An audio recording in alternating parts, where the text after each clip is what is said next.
She is terrified.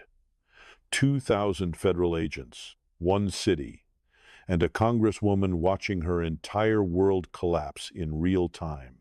What you're about to hear is the biggest story the mainstream media is desperately trying to bury. While they're busy covering the latest celebrity scandal or manufactured outrage, the largest immigration enforcement operation in American history is happening right now in Minneapolis. And at the center of it all, Representative Ilhan Omar sitting in her office, watching helplessly as her political kingdom is literally being put on planes and sent back across the ocean. This isn't just about immigration enforcement. This is about $300 million in stolen taxpayer money. This is about a fraud scheme so massive it makes Enron look like a lemonade stand.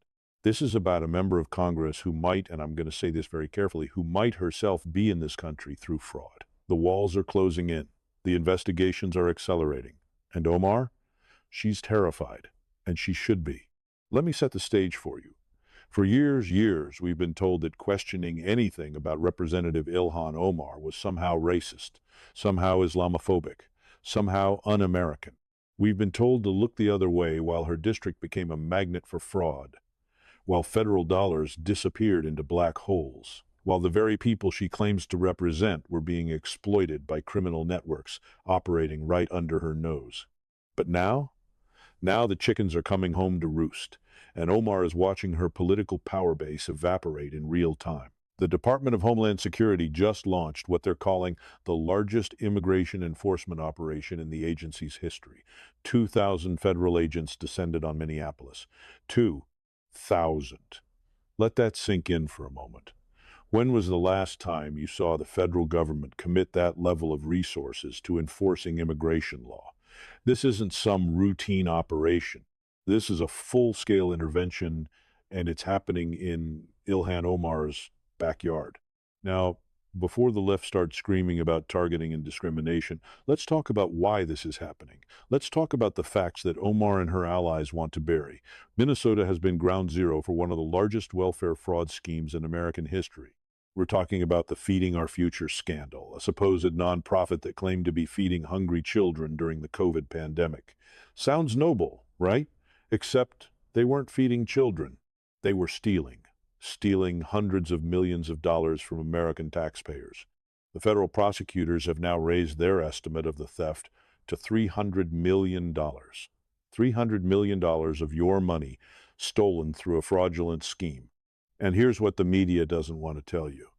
The vast majority of the defendants charged in this case were from the Somali community. Not all of them, but most of them. That's not me being prejudiced. That's just stating the documented facts of the federal indictments. But it doesn't stop there. We've got allegations, serious allegations, that money from these fraudulent schemes didn't just line people's pockets. Some of it allegedly made its way back to Somalia, potentially ending up in the hands of al-Shabaab, a terrorist organization linked to al-Qaeda. The Treasury Secretary is investigating whether American tax dollars were funneled to terrorists. Think about that for a second. Your hard-earned money taken from your paycheck, potentially funding terrorism overseas. And where has Ilhan Omar been during all of this? Has she been working with federal investigators? Has she been demanding accountability from her own community? No. She's been running interference. She's been crying racism. She's been playing the victim card while her constituents, both the law-abiding ones and the criminals, have made Minnesota into a national embarrassment. Now let's talk about what's really happening with this ICE operation, because the truth is being deliberately obscured. The president has made it clear he doesn't want people who come to this country and immediately start defrauding our social services. He doesn't want people who treat America like an ATM machine while contributing nothing back. And he's absolutely right. Minnesota's Somali community numbers around 80,000 to 100,000 people, depending on which estimates you believe. Now, are all of them fraudsters? Of course not. But here's what we do know. About 5,000 Somalis in Minnesota are not citizens. They're here on various statuses, some legal, some not so legal. And it's those individuals who have final deportation orders, who have been living here illegally, who are now being rounded up and sent back to where they came from. The president terminated temporary protected status for Somalis in Minnesota. Do you know how many people that affects nationwide? 705. That's it. 705 people who were being shielded from deportation, and that protection is now being lifted. Why should someone who came here, violated our laws, defrauded our systems, get to stay under some special protected status?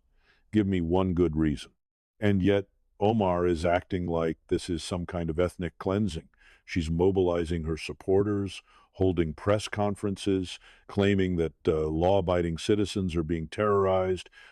But here's what she's not telling you. Every single person ICE is targeting has either a criminal record, pending criminal charges, or a final order of deportation. These aren't random sweeps. These are targeted enforcement actions against people who have already been ordered removed from the country by immigration judges.